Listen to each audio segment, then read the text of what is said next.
Salut à tous. Au cas où vous ne le saviez pas, je suis un passionné du paranormal.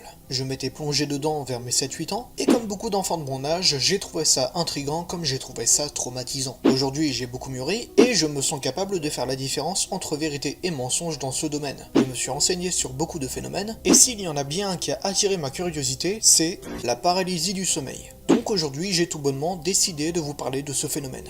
Qu'est-ce que la paralysie du sommeil? La paralysie du sommeil est une parasomnie associée au sommeil paradoxal. Elle se manifeste lors des transitions entre l'éveil et le sommeil, soit au moment de l'endormissement, soit au réveil. Elle provoquerait des sensations de paralysie physique et d'étouffement, justifiant l'idée que ce phénomène soit associé à l'angoisse et la peur. Cet état, qui peut durer de quelques secondes à quelques minutes, est souvent accompagné d'hallucinations. Aux quatre coins du monde, des centaines de personnes disent avoir vécu la même expérience. Entre 20 et 30% de la population mondiale aurait été victime de la paralysie du sommeil, surtout pendant l'adolescence. Et pour ce qui est de la France, le pourcentage de personnes ayant vécu cette expérience est de 20%. C'est énorme. Mais pour savoir les origines de ce phénomène, il faut se poser une question. Quelles en sont les causes? La paralysie du sommeil serait due à un dysfonctionnement du cerveau et à un manque d'énergie. Le manque de sommeil, la fatigue, le stress et l'anxiété sont les principaux responsables de ce trouble du sommeil. Ce manque d'énergie mènera donc à une sorte de bug au cerveau, amenant à une paralysie du corps et du système respiratoire. Par exemple, quand vous êtes fatigué, vous avez du mal à marcher, voire même à rester debout. Et ben la paralysie du sommeil, c'est la même chose, en beaucoup plus puissant. Et pour ceux qui croient au paranormal, cela pourrait être dû au Night Hag, un esprit qui apparaîtrait la nuit, souvent sous forme de sorcière, et qui tenterait de les étouffer. Pour ce qui est du folklore, en France au Moyen-Âge et pendant la Renaissance, les croyances populaires estimaient que les vieilles dames, des sorcières ou des démons paralysaient et maltraitaient le dormeur.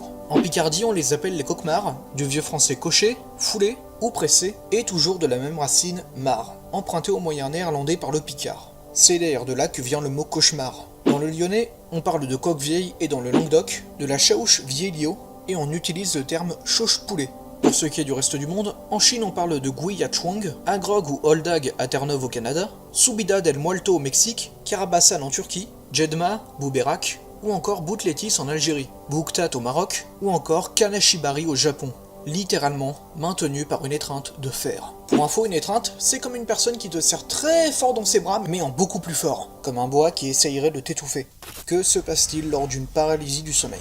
Pour vous expliquer, je vais me baser sur un témoignage du docteur Delagiclé, et maintenant tu enlèves cette blague de ta tête. Lorsqu'une personne se réveille au milieu d'une phase de sommeil paradoxal, il peut y avoir une courte période où l'hypotonie musculaire se maintient alors que le cerveau est, lui, parfaitement réveillé. Ainsi, le nom plus approprié serait celui de paralysie du réveil. Mais je vais vous expliquer plus en détail. Lors d'une paralysie du sommeil, la personne se réveille sans pouvoir bouger ni parler, et les seuls muscles actifs sont les muscles oculaires et les muscles respiratoires, un peu comme un rêve éveillé. Les paralysies sont souvent courtes et ne dépassent pas quelques minutes. Elles peuvent se produire au moment de l'endormissement ou du réveil. Cette paralysie est généralement associée à des hallucinations qui sont de nature variable selon les cas. Les hallucinations les plus fréquentes se traduisent par l'impression de sentir une présence hostile dans la pièce, faisant une pression sur le corps et tenter de les étouffer en appuyant très fort sur la cage thoracique, qui se traduirait par des problèmes respiratoires.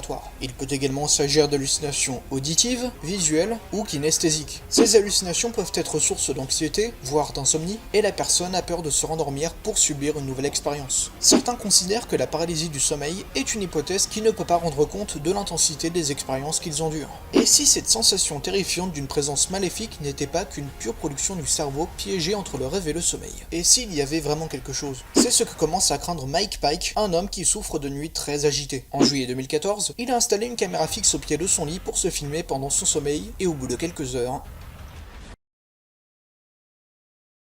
Non, vous ne rêvez pas, vous voyez bien une ombre se déplacer sur le mur de la chambre de Mike. Pour mieux voir, voilà une version plus contrastée, et la version noir et blanc. Mike, qui se présente comme un sceptique, commente la séquence qu'il a partagée sur YouTube. Il y a quelques nuits, j'ai expérimenté pour la première fois une paralysie du sommeil. Durant ces paralysies, j'ai vu une sinistre silhouette noire au pied de mon lit. C'était terrifiant. J'étais sûr qu'il s'agissait d'une hallucination, mais après avoir fait quelques recherches, j'ai découvert que beaucoup d'autres personnes voyaient une silhouette sombre identique. Après avoir de nouveau ressenti cette présence, mais cette fois sans la voir, j'ai décidé de laisser la lumière allumée et de filmer ma nuit avec ma caméra vidéo. Ce que j'ai découvert sur les images m'a fait dresser les cheveux sur la tête. Mais cela m'a aussi donné à penser que ce que j'ai vu était réel. J'ai failli manquer la séquence où ça apparaît. C'est une sorte de pic dans le signal audio qui m'a convaincu de visionner ce passage avec plus d'attention. 3 cas de paralysie du sommeil. Le premier cas est celui d'un jeune homme ayant témoigné de son expérience sur le site Doctissimo. Je ne sais pas combien de temps j'ai dormi, mais je me suis brutalement réveillé car je me sentais partir comme si mon âme quittait mon corps. J'ai voulu lutter, mais je n'arrivais pas à bouger car on était en train de m'étrangler. J'étais paralysé, allongé sur le ventre et la tête tournée du côté du dossier du canapé. Je voulais me retourner pour savoir ce qui se passait et me défendre, mais rien. Impossible de bouger ne serait-ce que le petit doigt. Je me suis dit, ça y est, je vais mourir. Quelqu'un est entré dans mon studio? J'avais fermé la porte. J'ai eu la peur de ma vie et là une voix masculine sur un ton froid et moqueur me dit, t'appelles pas? Il devait lire dans mes pensées car je le voulais. Je voulais crier, mais rien ne sortait de ma bouche. Le deuxième cas également vu sur Doctissimo est celui d'une femme de 23 ans. Je me trouve dans mon lit. J'entends des déflagrations dans l'appartement. Je sors de ma chambre et là, je me retrouve devant une ombre qui a l'apparence d'un homme très grand et fort, dont je ne peux définir l'âge car son visage est flou. Il est vêtu d'un chapeau pointu et d'une grande et large toge bleu foncé tachée d'étoiles jaunes. Il me serre très fort les épaules. J'ai peur. Je crie mais aucun son ne sort de ma bouche. Il me parle mais je ne comprends rien. Et là, je me retrouve dans mon lit. Je crois être réveillé, mais ça recommence. Je réentends une déflagration horrible, des bruits sourds, des voix. Et la porte de ma chambre s'ouvre, et une ombre complètement noire, de forme humaine, arrive à toute vitesse devant mon visage. Je suis totalement paralysé. Je ne peux ni bouger ni parler, et je me réveille. Le troisième cas également vu sur Doctissimo est sans doute l'un des plus terrifiants et celui d'un homme qui s'est réveillé à plusieurs reprises avec des marques de griffures sur le torse et dans le bas du dos. Ça a commencé le jour même de mes 18 ans, pendant que je dormais. Une fille, ni jeune ni vieille, mais d'une beauté violente et bestiale est venue me rendre visite dans mon rêve et m'a, c'est un peu embarrassant à dire, totalement violé. Ce que, au début, je croyais être des rêves érotiques tout ce qu'il y a de plus normaux, n'ont cessé de se répéter. Plus les semaines passent, et moins je réussis à obtenir du repos pendant mon sommeil. Je rêve d'elle à chaque nuit, je passerai mes journées à dormir, et je suis continuellement exténué. Quelque temps plus tard, il se réveillera avec des marques de griffures. Récemment, je me suis réveillé avec des marques d'ongles sur le dos et des traces de dents sur la nuque, comme si quelqu'un m'avait mordi un peu trop fort. Et quelques jours plus tard, en réponse aux intervenants du forum, il poste des photos de son dos encore une fois, mais également de son torse, couvert de marques apparues, dit-il, après une sieste d'1 heure. Et il en répondra, ça brûle à enchialer.